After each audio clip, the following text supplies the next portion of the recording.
Today's episode is sponsored by the NBA and their quest to advance the game of basketball, grow the community, and impact culture. The league celebrates its teams, players, and fans across the past, present, and future as part of its 75th anniversary season. That's Game highlights pivotal moments on court and beyond, from iconic plays and arenas to the impact players have in the community. That's the NBA. That's Game. Like in the NBA Finals when the Bucks had their backs against the wall. Jrue Holiday steals the ball, pushes the break, alley-oop to Giannis for an iconic slam, seals Game 5 and the eventual title. That's the NBA. That's Game. This is more than just basketball. It's what connects us all and keeps us coming back for more. That's the NBA. That's Game.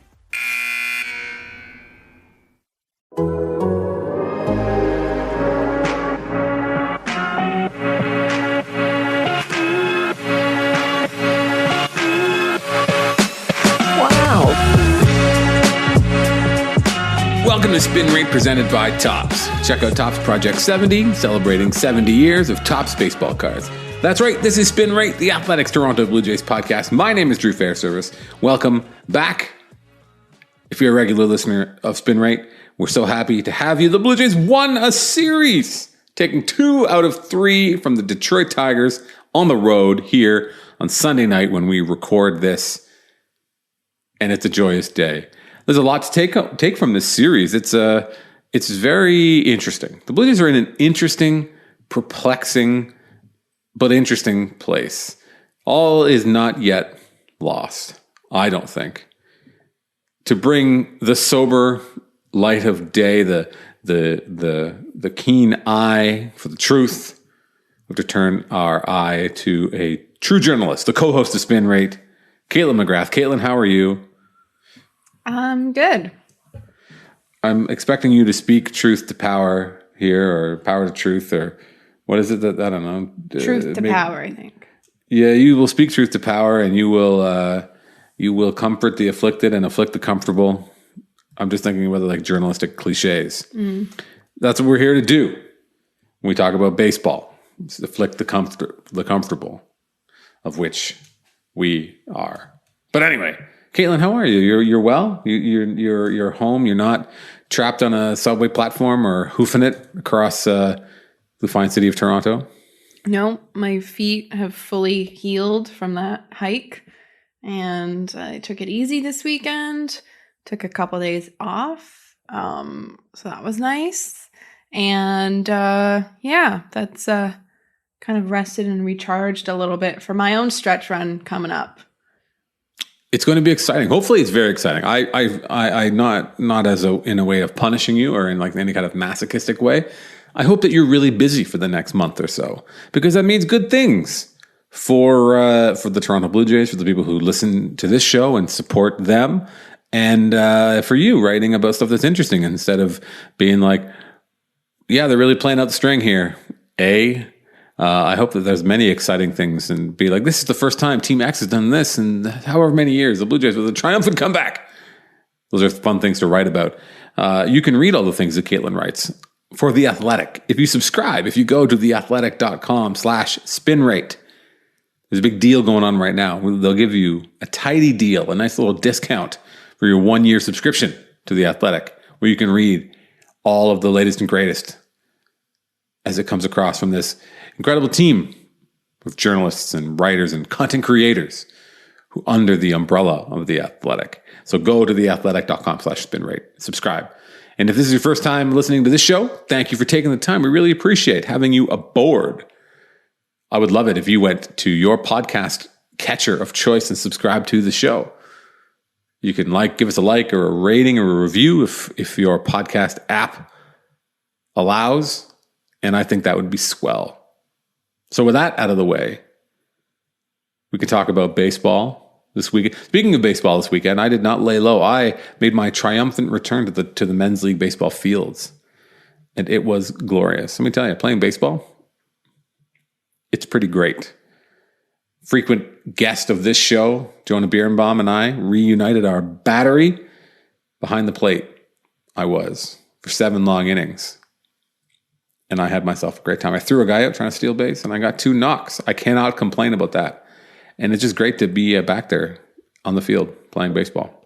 So shout out, thanks to the all the homies in the TMBL for having me back for the one time only. After I drove to Cambridge for little kids soccer, and then I got to drive to the city of Toronto. And shout out to the city of Toronto. Scarlet Road is where the ball diamond is. Since last I was there, they did a bunch of work. Nice separated bike lanes. Everything's nice and clear, clean, safe place to ride. Big enthusiastic thumbs up for me. It's a much safer stretch of the city and the West End than it ever was before. So I approve. I have no idea what you're talking about. I rarely venture out to the West End. Scarlet Road is an interesting stretch of the city. It runs between like north of Dundas up to like, how far does it go up to Wilson? Maybe not that, maybe Dixon. But there's a lot of people who live over there, and that stretch, Scarlet Road, where the ball diamond is at Smythe Park, is a lot of ravine lands, but also like an artificial like aqueduct where there's lots of stuff that runs just west of Jane. So there's lots of like weird running water and the cool ravine and down where the park is. Been playing ball there for a long time now, and there's a golf course over there too. But yeah, lots of people live there. So to make that stretch of the road where a lot of people cycle, especially when they want to go down and get into the park, to make it safer for the cyclists and for everybody, a good idea. Thumbs up from me, and thumbs up to the West End, Caitlin, with your East End supremacy. It needs to end. West End, best end. I feel like the East End doesn't get the respect. Everyone always says the West End's the best end, and everyone just ignores the East End. So that's why a native East Ender, has to continuously pump up the East End, because everyone just overlooks it. That's why I do it. I do it because there are some great parks. There are some great parks and ravines in the East End. That no lies can be told about that. And East York is it's like a whole thing over there. East York baseball. That's where I played baseball as a kid. Fair enough. Sunlight Park. That was one of the names we considered for this podcast. Actually, which was Sunlight? Stan Wadlow. There is the one of the first baseball diamonds in Toronto was. Where was it? And then they moved it to the island, but then it's like right at just east of Queen and Parliament. Oh yeah.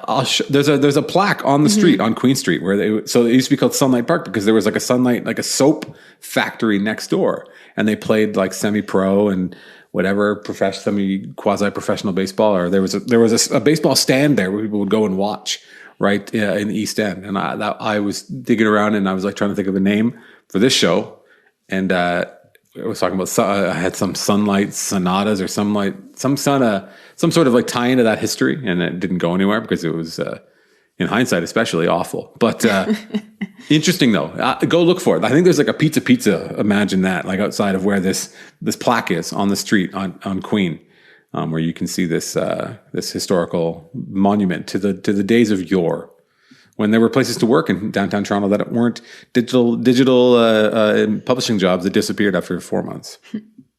But anyway, let's talk about the Blue Jays. Okay. Let's talk about beautiful Comerica Park. Is that what it's still called? We're in Detroit, where the Blue Jays play. There's all kinds of stuff to talk about. The Blue Jays ended up winning 2 games, 2 one-run games, too. Who are these Toronto Blue Jays? Break them up. Some great starting pitching, a complete and utter lack of timely hitting, and yet they still conspired to win a couple games. Some controversy here on Sunday. I don't know if you saw this, the nonsense with the tarp and the rain delay. Blue Jays got some great starting pitching performances. Maybe let's start there. I know that's probably freshest in your mind. Caitlin, you were relaying some comments post-game. Jose Barrios went out and had just an absolutely stellar start after a couple rough ones. Did he go 7 innings, allowed 1 run, struck out 11? Does that sound about right? Yep. Didn't walk anybody? He might have had 1 walk, maybe. Maybe later. I know that in the early parts of the game, there was much ado made about the fact that he had thrown just 8 balls in like the first 4 innings. He didn't have a walk. He didn't have a walk. Okay. I didn't think so, but it's important for that we are accurate. Yes. But yeah, just a stellar start. The run he gave up was unearned after Bo Bichette made an error on a ball hit to him. And then you could probably kind of give maybe something of an error on the ball that got past Vladimir Guerrero Jr. down the first base line that may have been foul. Robbie Grossman, the batter, really seemed to think that it was foul. And everybody was like, oh, okay. But nonetheless, Barrios pitched really well. I know you had some quotes that you were relaying from the post-game situation. What do you think, Kaylin, about what Blue Jays fans, what we all saw from Jose Barrios here on Sunday? Yeah, I mean, it was kind of back to what we were used to seeing when he first arrived in Toronto, where you were just seeing him kind of like pound the strike zone, which is kind of like the pitcher that he has been for most of his career. Like, he throws a lot of strikes. And so, like, two sort of interesting things was, one, he sort of realized or recognized that these teams that have seen him a lot know he's going to throw strikes, so they're quite aggressive with him. So, he's just mixing it up a little bit, or sort of anticipating them being aggressive so he can counter better with that. And the other thing was, and they pointed this out on the post-game, post-game show with Joe Siddall and Ricky Romero, and Hazel was hosting this weekend. And they noticed that Barrios did tweaked his delivery, where he used to bring his glove up above his head in his delivery or in his windup or whatever. And then this outing, he was only bringing it up to sort of like the belt chest level, and then going into his windup and his pitching motion.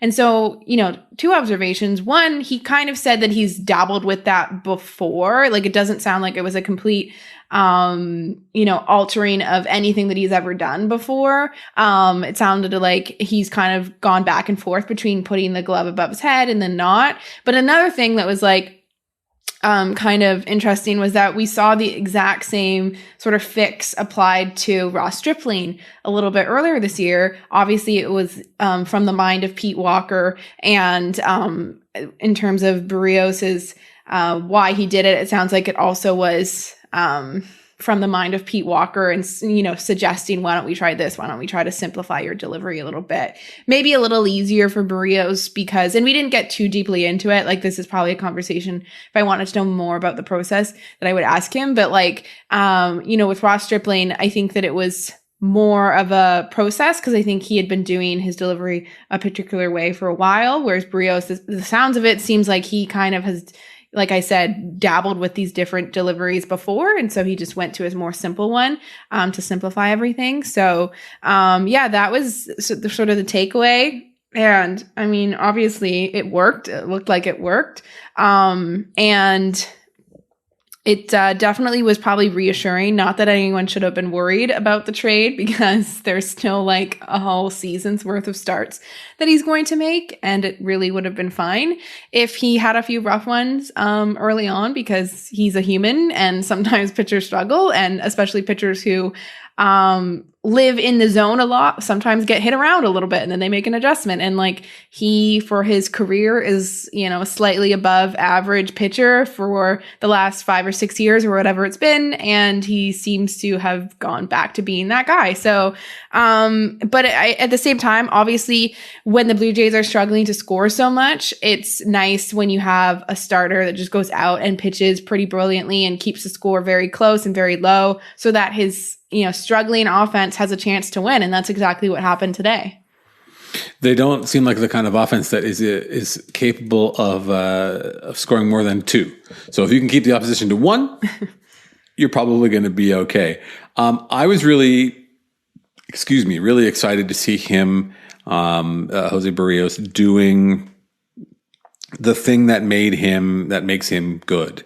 It really felt like he lost his command quite a bit for the last kind of handful of starts.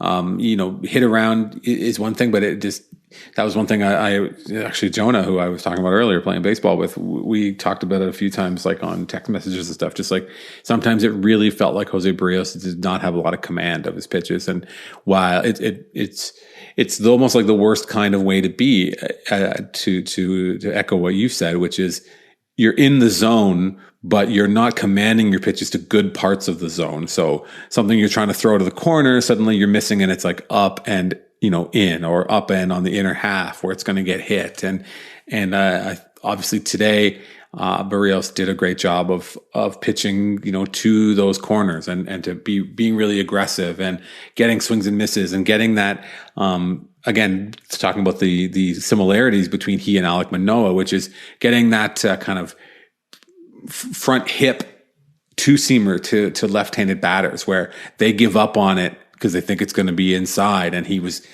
getting that call from home plate umpire Phil Cousy quite a few times. And, a couple maybe looked on the TV camera like they were a little bit inside, but he was that corner was consistently there from the ump. So there's no reason not to go to it. And that's a really important pitch because it puts a thought in their head, and then he can, when he's commanding his changeup, which I don't remember him throwing too many great changeups today, but I don't think he really needed it. He had a good fastball, and he was able to get a lot of swings and misses with his fastball, as well as getting those kind of freeze me two-seamers on the inside half, which is huge for him and huge for anyone. And you just can't say enough about, one of the things I was thinking about, especially after the delay when he came back out, something that we've seen, more from the beginning of the season, but every inning after like the fifth that a guy like Barrios goes out and pitches and is able to finish, you're able then to like kind of knock some names off the list. Like, okay, if you're the Blue Jays, you're not having to worry about, are we going to have to use this guy or this guy today? You start to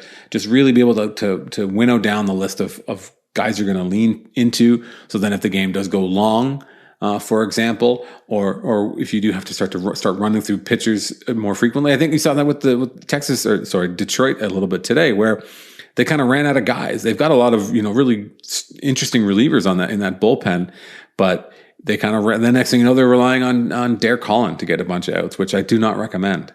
Right. And all the games have been so close that they've been using their best guys because every game has been winnable late because the Blue Jays are only scoring 1 or 2 runs.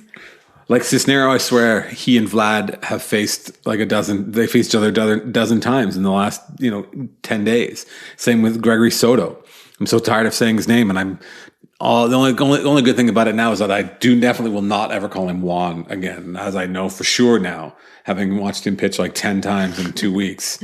Gregory Soto is Gregory, and Juan Soto is a whole other thing. But obviously a great start from Barrios. Then the Pete Walker special, as you kind of referred to, and I think that the Stripling thing, less is more. A little bit of simplicity, and I think that especially with a guy like Barrios, who is obviously very athletic, we saw him make a couple nice plays coming off the mound. He made a great play hopping off the mound and making a strong throw to get Robbie Grossman kind of leaning off second base. Less is more, and strip it down and let that athleticism kind of carry them through a more simplified and a little fewer moving parts, I think. And it's, maybe it's like Stripling, like you said, where that's the sort of thing that Walker would have honed in on early on. Like we gotta get a couple bad starts. We're going to fix that of him and get him off of that one. We'll be right back with more Spin Rate. But first, check this out. Now that the world's opening back up, so many new thrills are on the horizon. And whether you've been in a relationship for years, are just getting started, or are excited to get back out there and meet new people, when the moment comes, you want to be ready. Roman ready. Go to getroman.com/spin now to talk to U.S. licensed healthcare professionals. With Roman, you can get a free online evaluation and ongoing care for erectile dysfunction, all from the comfort and privacy of your home.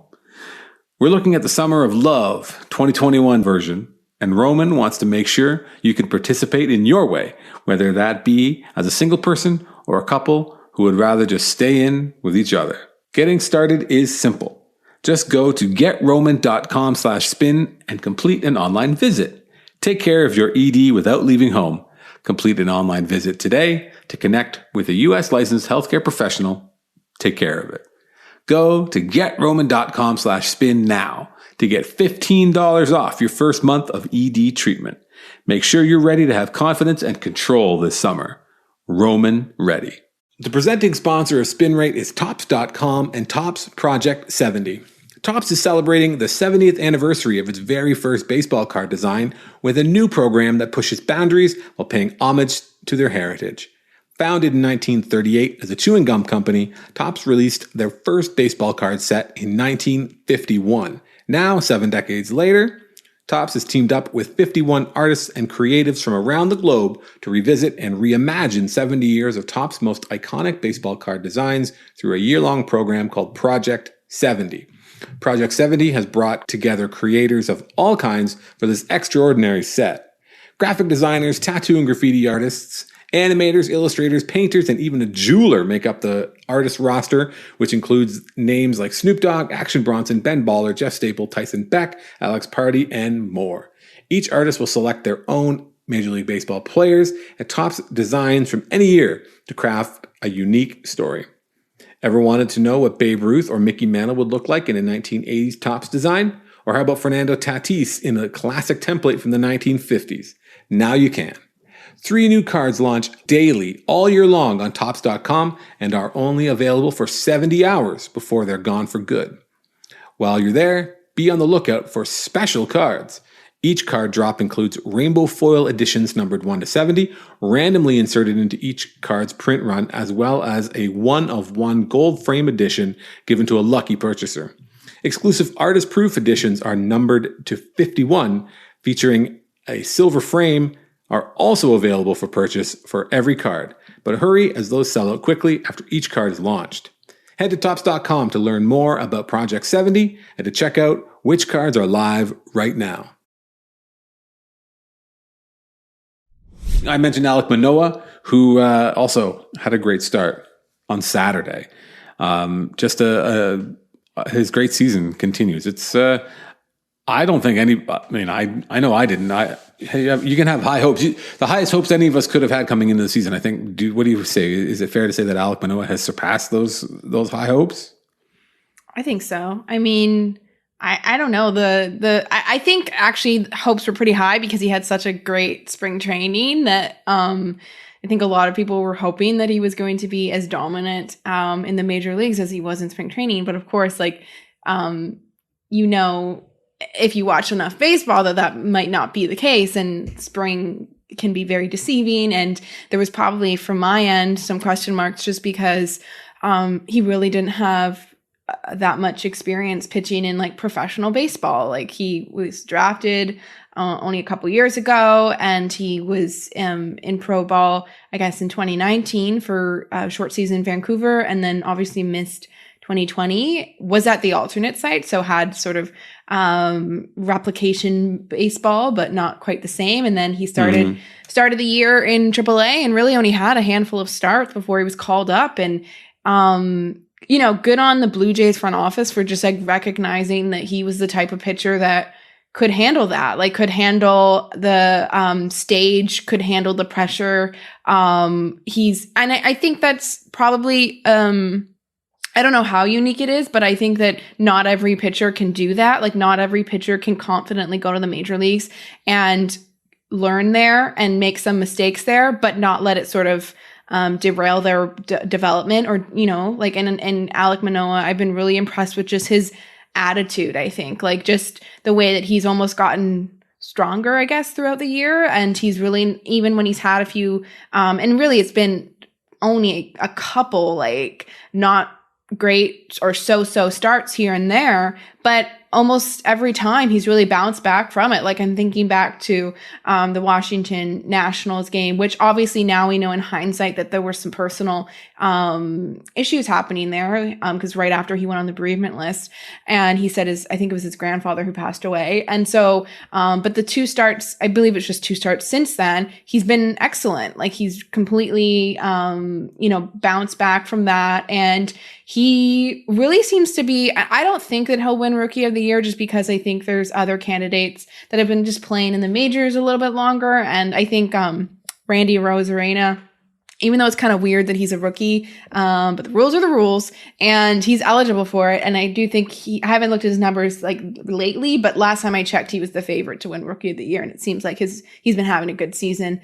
And so even though it feels kind of weird that he's winning it because he already had his breakout last season, but I don't know, the service time rules are what they are. So, but yeah, no, I think you're right that Alek Manoah has probably exceeded expectations. Even people that were like really, really high on him and really hoping that he would come and be a difference maker. I don't know that they would necessarily have said, truthfully that they totally believed that he would. That was just like their hope. And I really think that he's kind of answered those hopes and he's really impressed just with rising to the occasion. And he seems to look like he's really going to be a big part of this Blue Jays rotation for the future. I think that I agree very much with what you've just said. Number one, which is that you could be a pie in the sky, like, Blue Jays tattoo on the inside of your forearm kind of person. And you were like, Alek Manoah is going to come to the big leagues and he's going to crush it. But I don't think that you would have predicted that he would pitch this well. It's not fair. It's not fair to say he's going to come to the big leagues. He's going to strike out 10 guys per 9 innings. He's going to have an ERA, just a shade over 3. He's had 3 bad starts in the big leagues, right? He had one bad start, as you said, the one against the Nationals, which wasn't great. He had the one against the Marlins. I think that was the one that he got tossed, wasn't it? Or was that the Orioles game? It was in the early going. And then and that's it. And that's it. Those are the only bad starts that he's had. He had a start against the Rays that wasn't great. That was one where he had the pitch count was way up. But he's pitched so well. 140 ERA plus. That's ridiculous. That is totally ridiculous. And it's just been such a shot in the arm, and it has kind of rejuvenated or just given the Blue Jays so many options, and it has been a key to the kind of turnaround where here we are at the end of August, and their rotation is unquestionably the strength of the team right now. Yeah, and if you look at it, coming into the season, obviously the biggest question mark, I think, was the rotation. And you think back, it rightly so, because back then, Tanner Roark was number 5 starter. And at the time, Robbie Ray started the year on the injured list, and he was such an unknown too. We didn't know that he would have this incredible Cy Young season. And so rightly so, starting pitching was a huge question mark. But I mean, I'm going to say by May, and I think the two things that steadied it essentially was one, Alek Manoah coming up and joining the rotation, which I think was in May. And the other one was Ross Stripling kind of figuring it out and being a fairly, respectable number 4 or 5, whatever you want to slot him in, just back end starter. And that was, I believe that was May or early June when he sorted himself out. Can't remember exact date, but those are 2 events to me that sort of really steadied the rotation. And obviously there's been some ups and downs. Steven Matz kind of had a rough patch in there where he obviously missed time because he got COVID, and then he came back and he's needed some time to get his rhythm again. But if you look at his numbers, he had a really good month of August. He had a really good start that was kind of wasted a few days ago. But he's been pitching well. Obviously Robbie Ray's been a star. Ryu's had, maybe some of the most up and down season of some of the starters, maybe not the most, but he certainly had his ups and downs this season. And but he's more or less still reliable. I mean, he's going to give you more often than not a good outing. And yeah, I mean, I think at this very moment as we're recording, starting pitching is the team's strength. I would still ultimately say that this team is going to succeed if the offense is the strength. I don't think that this is a team that's necessarily going to be built around starting pitching, leading them to the postseason, because like I said, yes, Robbie Ray's been reliable, but you're also relying on other guys that have had some ups and downs. And we just talked about Alek Manoah, and he's been really great, but he's also still a rookie. And so you never know, you can have a bump here and a bump there. And so at the moment, starting pitching has been excellent. But I mean, the offense needs to wake up a little bit, because they're not gonna keep winning these 1-run games. I mean, maybe they can against a team like Baltimore, although the Baltimore Orioles, yes, they're bad, but they actually hit pretty decently, and they do hit lefties pretty decently.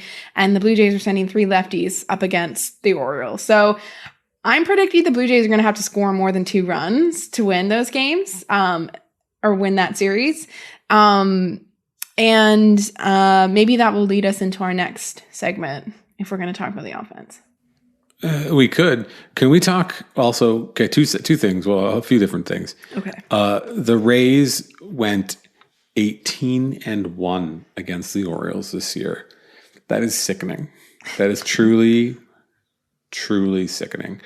I think that if the Blue Jays expect to, the starting pitching, you got to have 5 Pedro Martinez's in the Blue Jays rotation. If the offense doesn't score, they're not going to be a good team. The offense is going to be a strength of the team.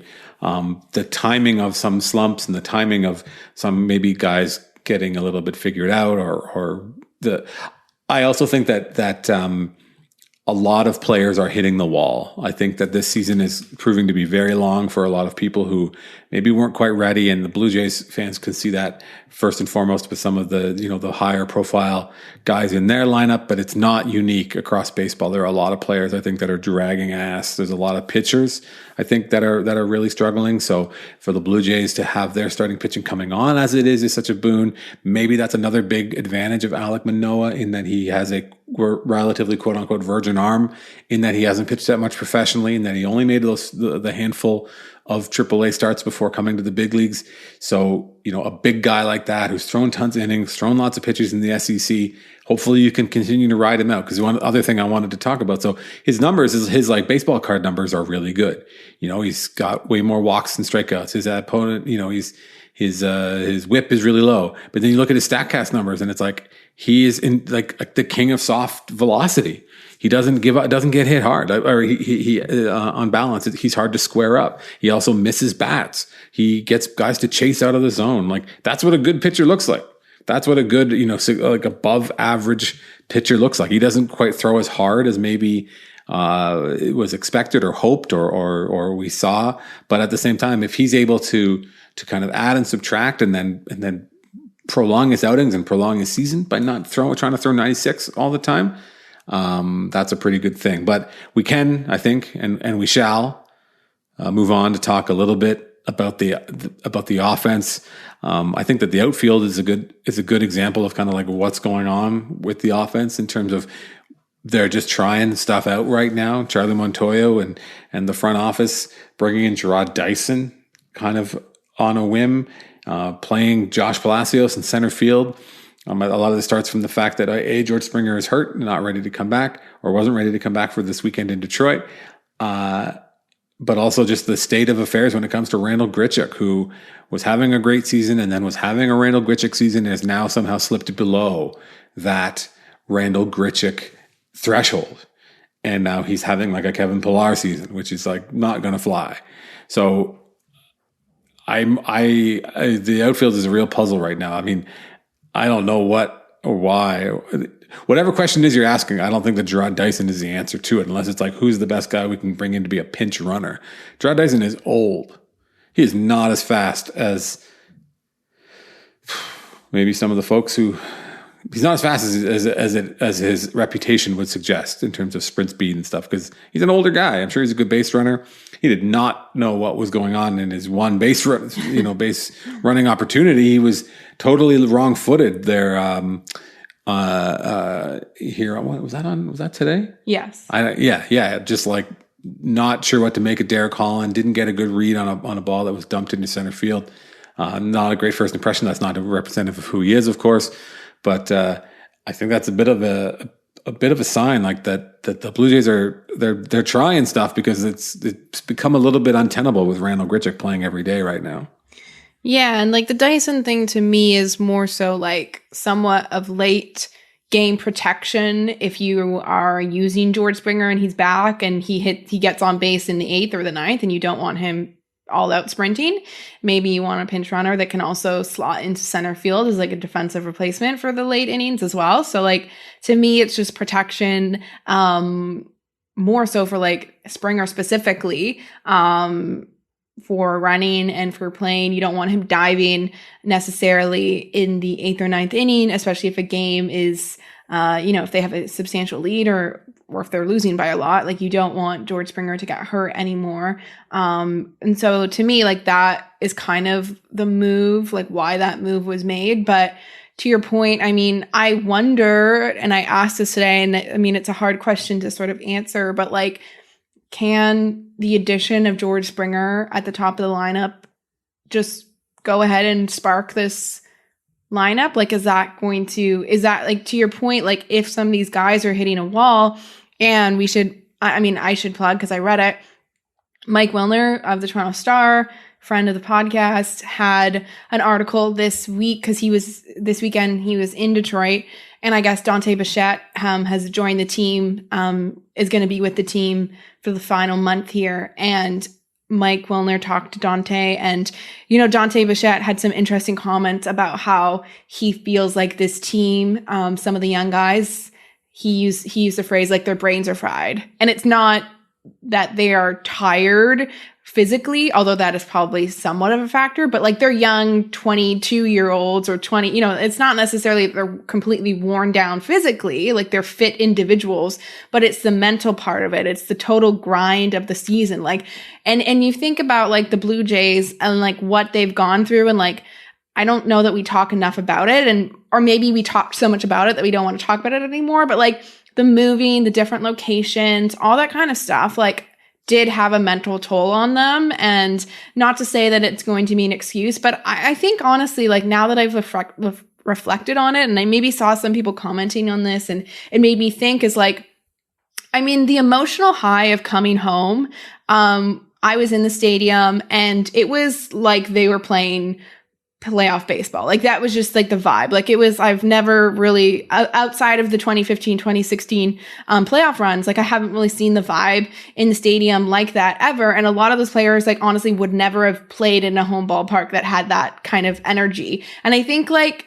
that was such a high for them, and they were just like riding that. And then they immediately left on this like West Coast road trip, which is like a hard road trip. Like it's a time change. It's you're playing late. Your body clock's way off. It's a long way to go. It's a long plane ride.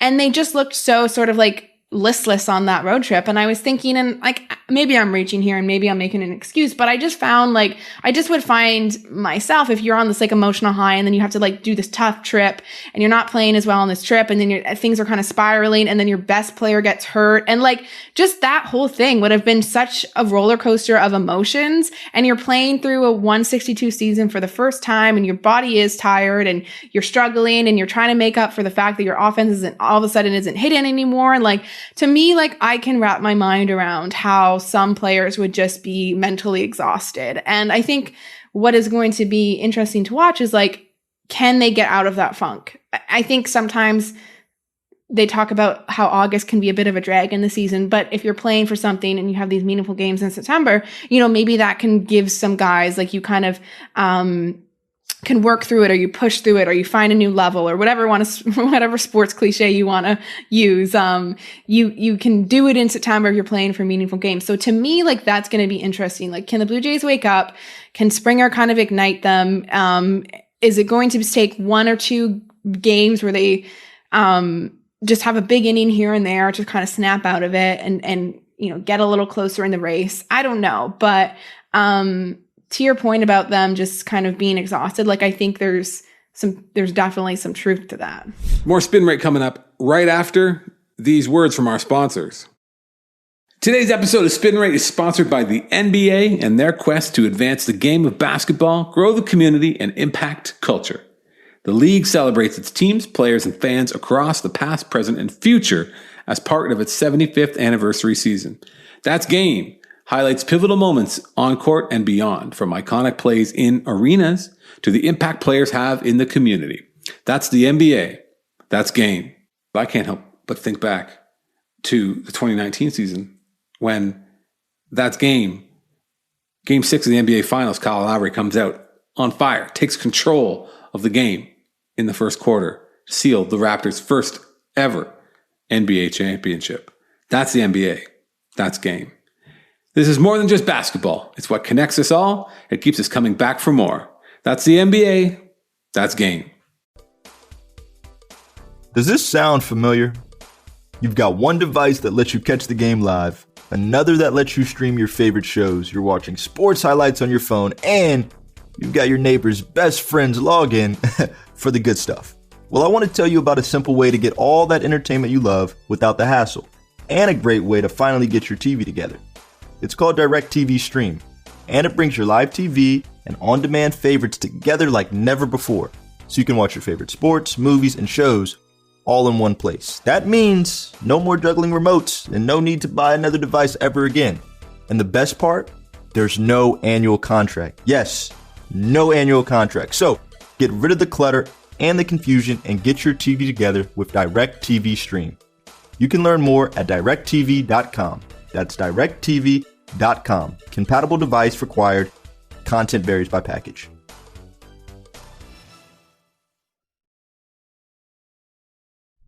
I think there were some good signs from the offense as a whole, getting away from the outfield thing, because obviously the outfield thing did not quite work out. Jarrod Dyson has graded as an above-average outfielder his whole career, including this season. In terms of it's above average, he can definitely go and get it. I don't think anyone's going to take that away from him. And he has he ranks in his speed in the 73rd percentile this year, which is like still fast. Right, and the Blue Jays don't have very many fast players. You have to keep in mind. No, the fastest player they have is Teoscar Hernandez, yes, who is a sneaky fast player, and he uses that speed to make up for the fact of his kind of adventurous family circus routes in the outfield. But Jarrod Dyson is a more than competent outfielder and a guy who is a good base runner, who is not quite maybe the burner that we might think about him as, but obviously a very talented base runner who's stolen a lot of big bases for the accursed Kansas City Royals. But I think that from a process perspective, in the old days, this is when they would start to be really popping those greenies, right? Having a little bit of a pep in your step, put something in your coffee in the morning, because these are the dog days out in the heat, trying to get through to the September where the weather gets better and you can see the end in sight. But from Blue Jays perspective, like we saw Bo Bichette hit opposite field home run here to start the game on Sunday, which you and I spoke about last time we spoke when we were talking about the home field away stuff. And one of the things that I know that I've really been impressed with has been Bo Bichette's power to the opposite field, and that right center field spot in particular. But to see him go back over there is really encouraging. He had 3 hits on Sunday. Vladimir Guerrero Jr., who drew a couple big walks, but also had a really, really good at bat against it might have been Cisneros, who had set him up with a fastball up in the zone, and Vlad fouled one off, and then I thought he was set up for a curve or a breaking ball away, and then so that misses me watching it. I'm thinking he's set up for the breaking ball on this pitch with 2 strikes, and then Vlad's swing suggested that he was thinking the same thing, that he was like looking for that curveball, but he had the presence of mind and the approach, physical approach. And I know Joe Siddle was talking about this on the broadcast about he was doing stuff with his hands when he was in between, like trying to coach himself into staying behind the ball, stay inside the ball, and use the whole field. So when Vlad was up there, and I think, again, this is me thinking that he was looking for a breaking ball on the outside half, but he got a fastball, but he was still able to like shoot it like hard on the right side for a single. I think that's a great sign. And then come Sunday, he hit another missile, like 116.5 miles an hour, that if it hadn't been 2 steps away from the shortstop, it would have gone straight through him. But again, good signs. Not as good as hitting the ball over the fence, but still good signs for those key members of the offense. And the other thing, the thing we haven't talked about that I didn't write down on our little list, is Alejandro Kirk. Is much as we discussed in depth on Thursday when you and I spoke previously, but hitting cleanup, hitting 5th and DHing. He had a home run this weekend, drew a couple walks, hit a couple balls hard. Alejandro Kirk's going to figure in prominently into this offense, I think, for the rest of this season and probably the seasons to come, because that lad can swing it.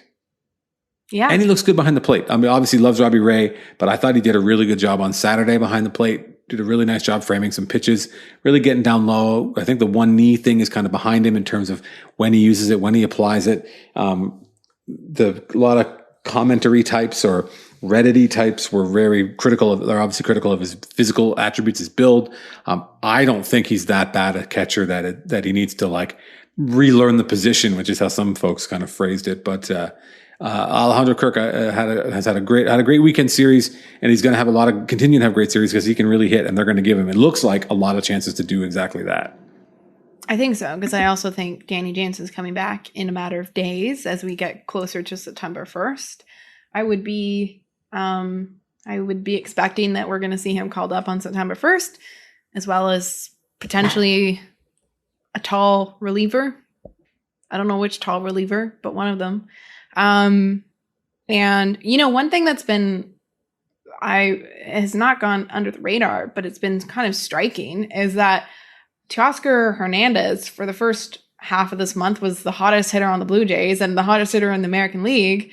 And I don't know what's happened to him. I mean, he's, not looked right at the plate lately. And it's, obviously he wasn't going to be like a 400 hitter for the whole month, but I'm not sure that he had they were saying it on the broadcast, like he hadn't driven in a run in 9 games or something like that.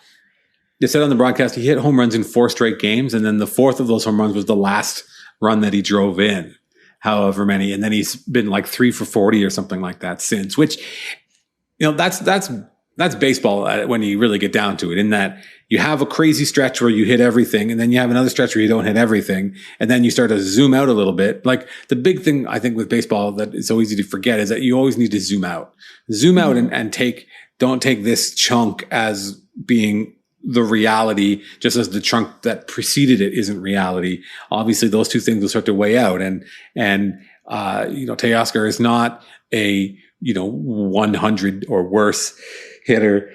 He's a 300 hitter. He's become a 300 hitter in the big leagues. He doesn't walk a ton, and he still strikes out quite a bit, but he makes a ton of hard contact. He has a ton of power. He's, while it's so easy and fun to start to think like, what's it going to cost to extend Teoscar Hernandez and like sign him forever? He's the new Jose Bautista. Like, not necessarily the case, obviously, but he has become a great hitter. Just the fact that he's had this rough stretch doesn't mean he's not the guy that he's been for the last 2 calendar years. He can hit. Mm-hmm. He can hit, and he just isn't doing it right now.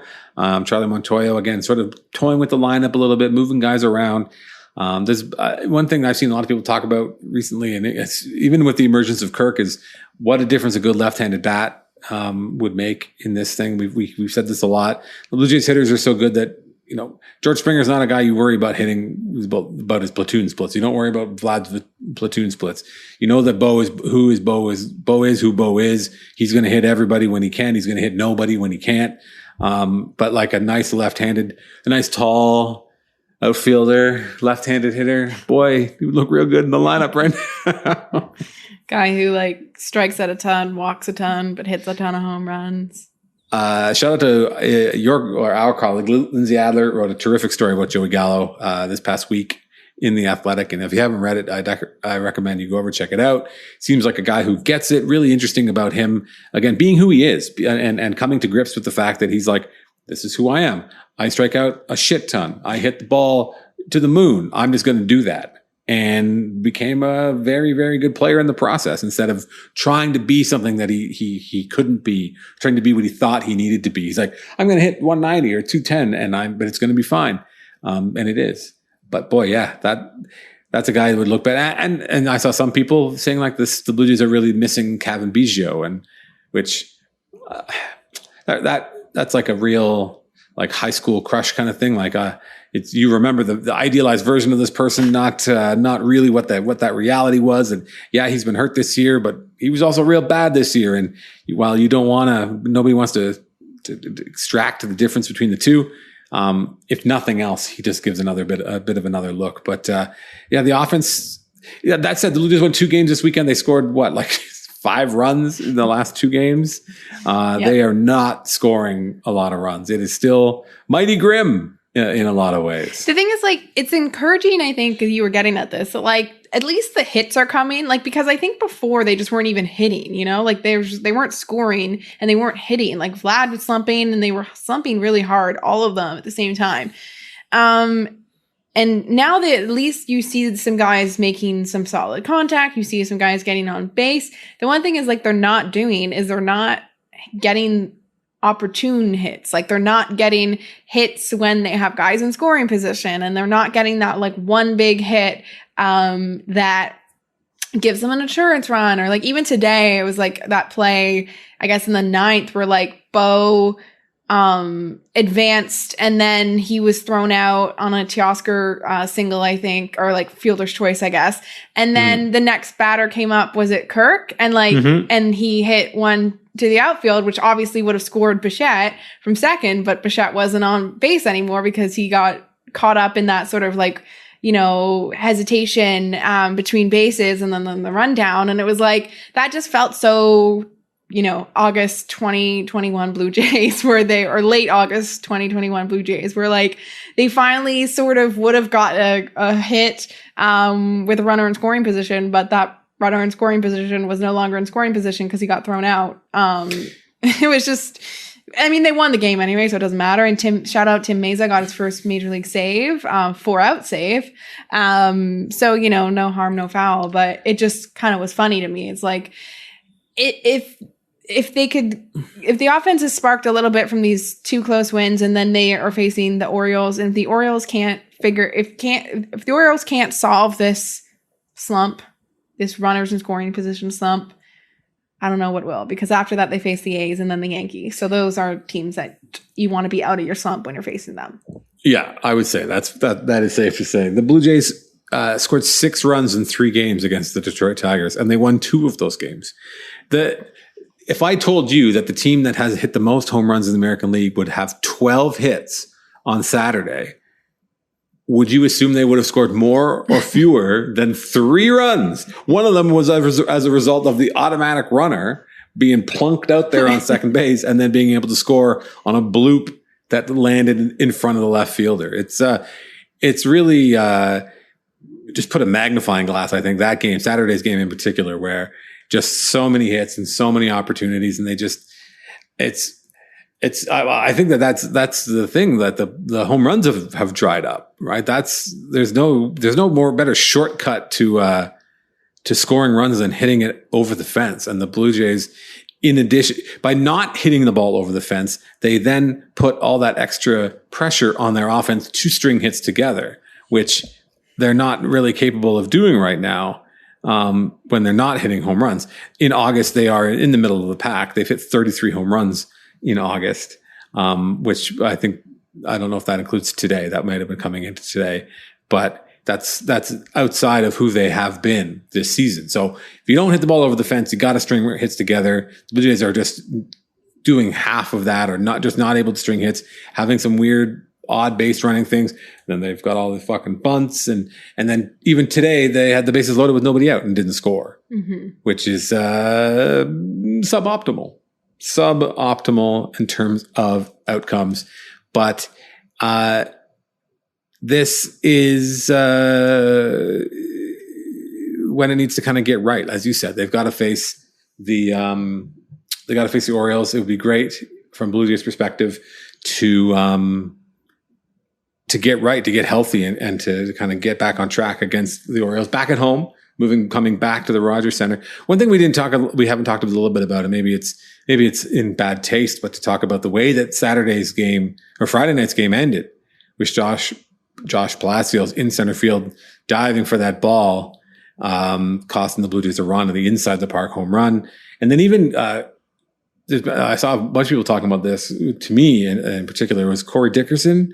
Suddenly can't throw the baseball at all. He has just really struggled to throw the ball. So that Josh Palacios play. So a couple of different times, Corey Dickerson has definitely tried to like throw the ball off balance, like trying to be like an infielder, and just made some really bad throws. And again, that you have to believe that the Gerard Dyson thing was in the works before that one play on Friday night. But at the same time, it happened before. Sorry? It did. Did they sign him Friday and they called him up Saturday? Well, it wasn't like even calling him up. It's just he had to arrive. Like he had to get to Detroit. Yeah, but they picked him up on waivers on Friday early in the day, like good before the game. Yes, for sure. That's good. Okay, because at the same time, I can imagine like Ross Atkins slamming his phone down, and be like, "Get me Jason's fucking agent on the phone. I've had enough. I need an outfielder." Because it's not been a strength this season, the outfield defense. And again, I'm someone who is very apologetic. I'm happy to make excuses for Randall Grichuk. I think he's a fine outfielder. I don't think he's been the problem, but they're definitely not like saving themselves any outs out there in the outfield. No. Which we talked about. But that's not about the offense. Caitlin, what do you got coming up this week? Oh, I wanted to ask you at the beginning of this podcast, you said you had reason for optimism about the Blue Jays. Is there a specific reason you're optimistic, or is it just were you just talking about like the fact that they hit a little bit today and got two wins out of 3? And I think the starting pitching is a reason for optimism. Oh, okay. Well, I don't think that there's any of all the performers, of all the guys in the rotation. Maybe like Steven Matz is kind of the one that you're waiting for the other shoe to drop because he has been so good. The guy that you and I were kind of penciling on as the guy on the outs, maybe, or with Matz or Stripling, with Stripling before he went down.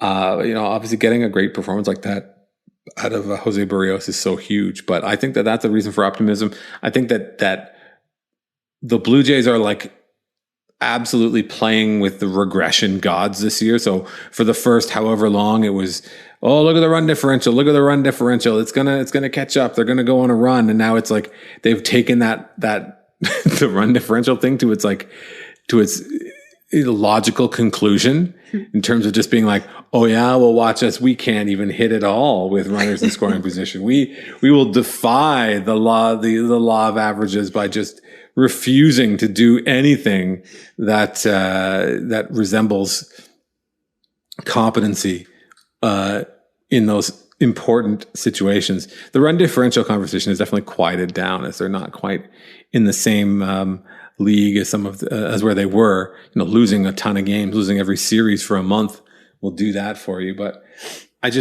the offense is going to score, George Springer or otherwise. This team is going to score. They're going to hit home runs in bunches again. If it's because Dante Bichette is around to give them a new voice instead of them having the Charlie Brown like wah wah wah when Guillermo Martinez or whoever else is talking to them, or just when they're talking to each other when they're burned out, I think they'll hit home runs, and as soon as they start hitting home runs again, they're going to start winning some more games, especially against bad teams. It's just a matter of can they score, right? Like, can they do that against the Yankees? Obviously, the Yankees have had some great pitching, and the Yankees bullpen is again the Yankees bullpen, and Oakland is struggling a little bit. So maybe it's a good time for the Blue Jays to catch them. But I think there's reason for optimism, mostly because it can't get worse than it was for the last 4 weeks. It's like rock bottom for the season. It's like how bad can a good team play? Like, what is the difference between a good team and a bad team? It's like, look, you watch the Blue Jays, you see a good team playing badly. Yeah, I mean, I don't even know that they played that badly, as a whole. It feels like they weren't hitting. They were pitching really well. Bullpen was pitching well. Starting pitching was pitching well. Defensively, it's more been one really costly mistake that's lost them games. If you think, obviously, the Palacios game that we talked about, but the week before, this last Sunday, where I'm sure everyone today was holding their breath as the final ground ball bounced over to Marcus Semien and he had to make a short throw to first base. And, but a week ago when that happened, that whole game was kind of a tight affair as well. And the Blue Jays played really well. And then they just made a mistake at the wrong time. And obviously they couldn't score in extra innings. And so to me, there's been some bad games. There's been some questionable managerial decisions about the bunts and all that kind of stuff. But I watched the Red Sox a couple days ago when they played that mistake-ridden game against the Rangers, and they made 5 errors in a game. It was just a totally mess. The Blue Jays have not played a game where they have had 5 errors and they've just been booting the ball around. It's just been costly mistakes, really untimely mistakes. All their sort of factors of the team not clicking at once. And that's been their undoing. Let me add my optimism, and then we can end this. So I'm like, my new favorite thing to do is just to like see who all the other teams are playing, to like figure out if like the Blue Jays can, if this could be a good opportunity for them. And this, I think, is one of the better opportunities. And I've said this before, obviously, when they were like playing the Detroit Tigers or whatever, but so the Red Sox are playing the Rays, I believe, then this next series, and the Seattle Mariners, who just lost 3 of 4 to the Royals, are playing the Astros, who also just got killed by the Rangers, but whatever. The Astros should be good, and the A's are facing the tough Tigers. So if the Tigers play as tightly as they played the Blue Jays against the A's, then the A's will be in tough as well. But anyway, the Blue Jays are playing the Orioles. So like if you looked at the schedule and thought, well, this is an opportunity where like the Blue Jays could win a series or sweep a series and gain 3 games. And some of the teams they're chasing down, like the Mariners and the A's and the Red Sox, could falter a little bit. Like they're playing better teams. And the Tigers like are not bad. I think we all kind of like their record is probably like, well, the Blue Jays have had a pretty good record in the second half, but like if you look at all the months, like the Tigers have been a better than 500 team since May. They just had a really, really awful April where they won like 9 games. But they're actually not a bad team. So I guess the Blue Jays would have tied the season series with the Tigers. So maybe that kind of tells you where they're at. But yeah, I think that's my reason for optimism for Blue Jays fans, is that you can kind of scoreboard watch this coming week for the first 3 games. And there's a chance that you could be happy with that, because the Blue Jays should be winning against the Orioles. And there's a chance the other teams might be losing against the teams they're playing. I like that. I like that breakdown. I don't like the Rays. For the longest time, for this year, I've been like, the Rays are a good team with no good players. Well, now they've got a good player. Wander Franco forgot how to get out. Wander Franco has accelerated the learning curve and it's sort of like just figured it out at the big league level, and it's bad. But you got to hope, if you're the Blue Jays fan, that they have enough time left to take advantage of some of the things that, because by all rights, they should be done. Their season should have been over. Mm-hmm. There are a lot of different opportunities where if you were super cynical, you could have, or just exist online, you could have been like, this is it, season's over. That's it, the season's over. But you can't. I don't think you can say that yet. I don't think you can say the season's over, because the door has been left open with a dead body, keeled over, lying, the Red Sox carcass. The door is getting jammed on their jugular, right against their Adam's apple, but the door is not closed, and the Blue Jays may step over that carcass and may do something really exciting, I think. Yeah, the thing with the Blue Jays and all the teams that the Blue Jays are chasing, including the Blue Jays themselves, are like struggling in like somewhat similar ways, or just they're not able to like close out games. Like the A's has had issues with the bullpen, and they've had issues, I think, scoring a little bit as well, or taking advantage of scoring opportunities. The Red Sox bullpen is a mess right now, even though that was kind of a strength for them. At least the back end of their bullpen was a strength for them for the first half. And the Mariners have just been the Mariners all year, and they've just been winning all these one-run games. But they like have kind of relied on these like late game heroics, and they played kind of three sort of okay games against the Royals, and they lost because they didn't have those like late game heroics. So that is why you feel optimistic about the Blue Jays, is that, it seems like the AL playoff picture is going to come down to which team starts to win at the right time. And the Yankees are proving that they're doing that right now. And I think no one's catching the Yankees for at least that first wild card spot. I don't know if the Yankees will be able to catch the Rays for first in the East, but like they're going to make a race out of it, I think, till the very end. But the rest of the teams, like, it's just going to come down to like who's going to go on the run at the exact right time as the other teams struggle. And that's like honestly what it's going to come down to. And it could come down to the final week, because I think all these teams have flaws, and those flaws are being exposed down the stretch. And it's just what team like can kind of overcome those flaws and figure it out when it really matters.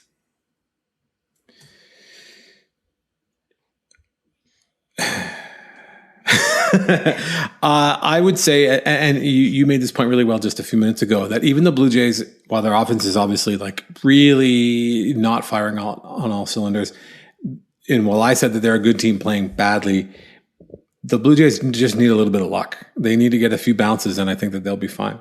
And there's enough time that they can get a few bounces and be right there in the middle of it. Caitlin, thank you so much for taking the time to chat with me, as we do every Sunday on Spin Rate, about the Toronto Blue Jays. You got anything else to say? Any fond farewells for this fine week? I do not. I've said it all. Not. You said that stay off anything east of the Don Valley Parkway might as well explode, is what I think I heard you say earlier. Yeah, right. That anything west of Bathurst might as well just slide off into the ocean. No. Yeah, I think I heard you say that. Everyone at me if you want some East End recommendations. I'm happy to be the East End ambassador. The only good thing on the East End is Jerk King. I don't live too far from there. Bless. Her name is Caitlin McGrath. My name is Drew Fairservice. This is Spin Rate. We talk about the Toronto Blue Jays. I hope you enjoyed this episode, and we will come back to you with another one in just a few days. So thanks, and we'll talk to you on the next episode of Spin Rate.